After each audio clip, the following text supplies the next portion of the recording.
जय हिंद मित्रांनो, स्वागत आहे आपल्या यूट्यूब चॅनलवर। मित्रांनो, सध्या या ठिकाणी जे काही टेट 2 मध्ये आपल्याला माहिती आहे की विथ इंटरव्ह्यूमध्ये आणि विदाऊट इंटरव्ह्यूमध्ये जे उमेदवार सध्या जॉईन झाले, तर ते उमेदवार जवळपास आपण म्हणू शकतो 15 ते 20 हजार जी काही संख्या आहे, तर ते सध्या नवनियुक्त शिक्षक आपापल्या आस्थापनेमध्ये सध्या जॉईन आहेत। बरोबर, आता त्यांना जॉईन होऊन जवळपास काही जे शिक्षक आहे जॉईन झालेले, तर त्यांना 8 ते 9 महिने जो कालावधी असेल ह्याच्यापेक्षा जास्त देखील झालेला आहे। आणि जे सध्या या ठिकाणी जे दुसरं जो यादी होती त्याच्यामध्ये जर जॉईन झाले असेल तर त्यांना कमी कालावधी सध्या आतापर्यंत झालेला आहे।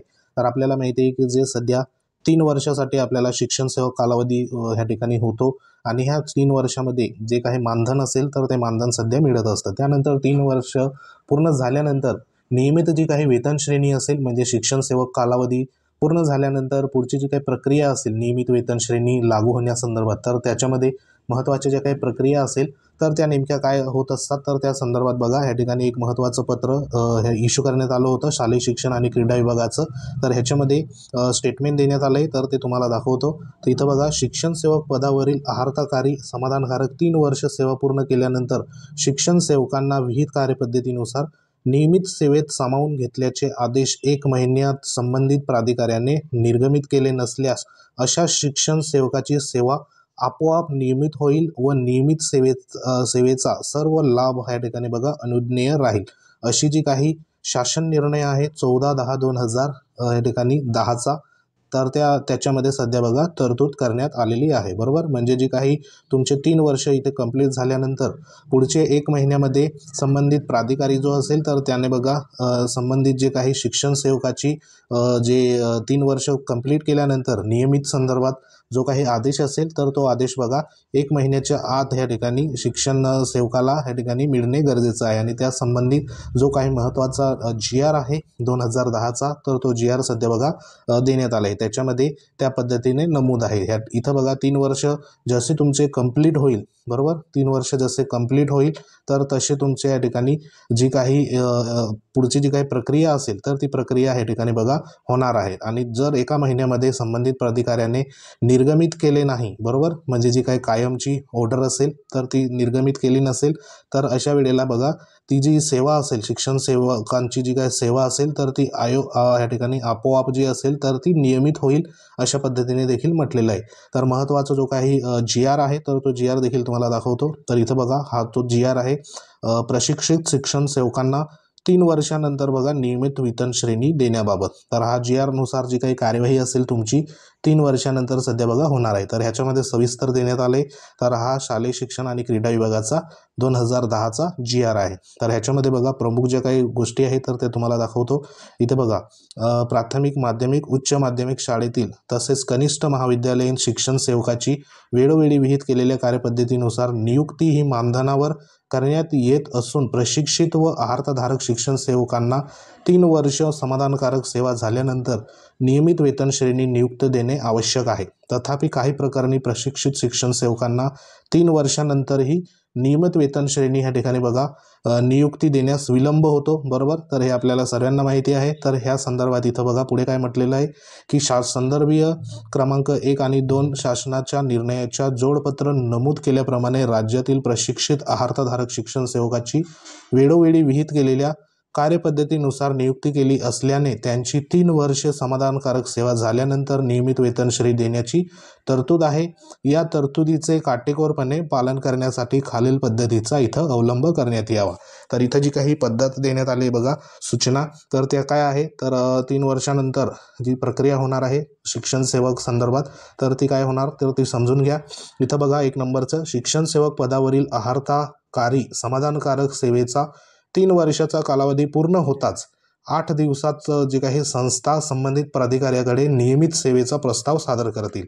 आता इथे हे संस्था संदर्भात सांगितलं आहे आणि ज्यांचं नपा जिल्हा परिषदमध्ये ज्यांची थ्रू नियुक्ती असेल, बरोबर, तर त्यांचं त्याच ठिकाणी तो जो काही प्रस्ताव असेल तर तो सादर होणार। आणि ज्यांची संस्थेमध्ये सध्या नियुक्ती झालेली आहे अनुदानित संस्थे, तर त्या संस्था प्रमुखांनी किंवा संस्था प्राधिकाऱ्यांनी जे काही असेल तर ते संबंधित जे काही प्राधिकारी असेल तर त्यांच्याकडे 8 दिवसामध्ये, म्हणजे तुमचं 3 वर्ष इथे जसे कंप्लीट झाले, 3 वर्ष कंप्लीट झाले की 8 दिवसाच्या आत संबंधित संस्थांनी प्राधिकाऱ्याकडे बघा नियमित सेवेचा जो काही प्रस्ताव असेल तर तो सादर करायचा असतो, बरोबर.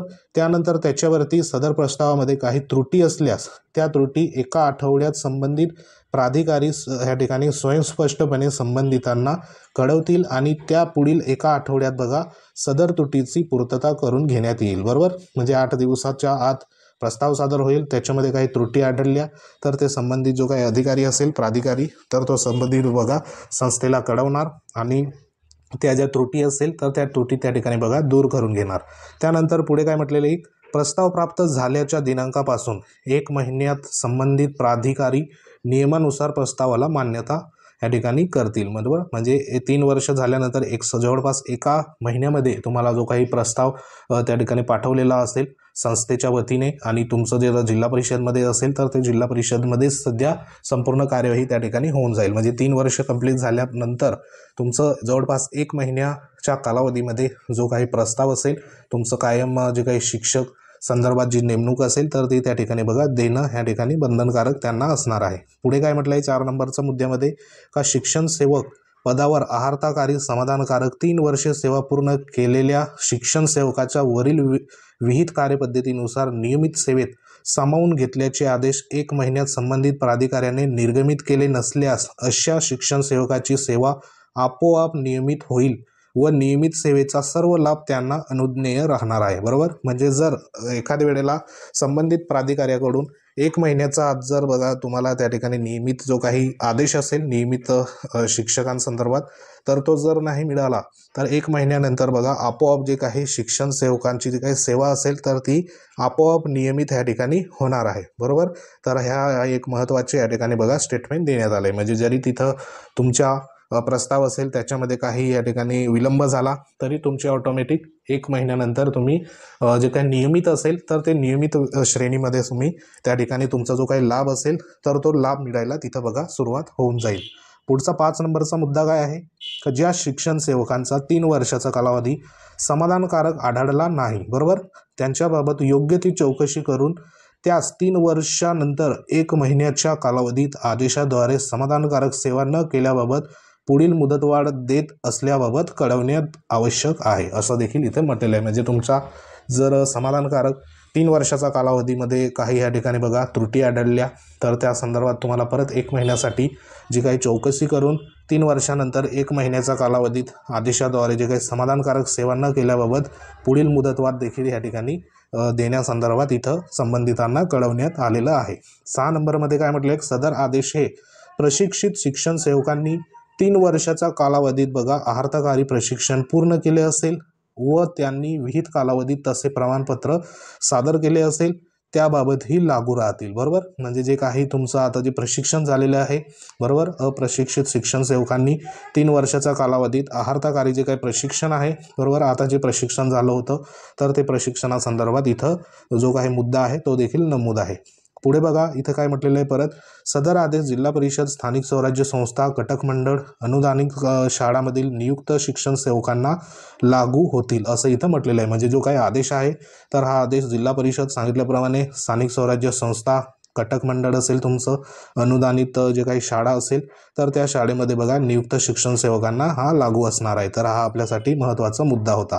तर हा जो महत्त्वाचा बघा आदेश आहे तर तो आदेश ह्या ठिकाणी बघा देण्यात आला आहे आणि हा जो GR आहे 2010चा GR तर हा GR बघा आपल्या तुमच्यासाठी जे काही शिक्षण सेवक म्हणून आता सध्या रुजू झाले तर त्यांच्यासाठी महत्त्वाचा असणार आहे.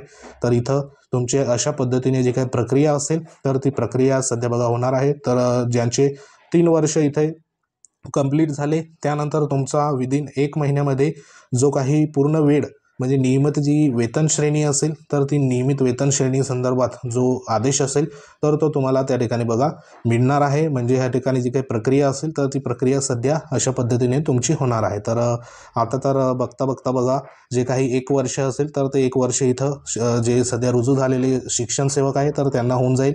येणारे 2 वर्ष असणार आहे. मग ह्या 2 वर्षामध्ये जर महत्त्वाचं या ठिकाणी जे शिक्षण सेवक कालावधी संदर्भात जे कमी करण्यासंदर्भात बघा वेगवेगळे जे आहे तर ते सध्या बघा पाठपुरावा करत आहे। तर वेगवेगळ्या शिक्षकांसंदर्भात काम करणाऱ्या संघटना असेल त्या देखील शिक्षण सेवक जो कालावधी असेल त्या संदर्भात बघा पाठपुरावा करत आहे। तर ह्याच्यामध्ये जर पुढे येऊन जे काही पाठपुराव्यासंदर्भात यश आलं तर बघा जो कालावधी असेल तर तो देखील तुमचा इथं कमी होईल आणि 3 वर्ष न करता लवकरात लवकर तुम्हाला जी काही नियमित वेतन श्रेणी असेल तर ती देखील इथं मिळू शकते।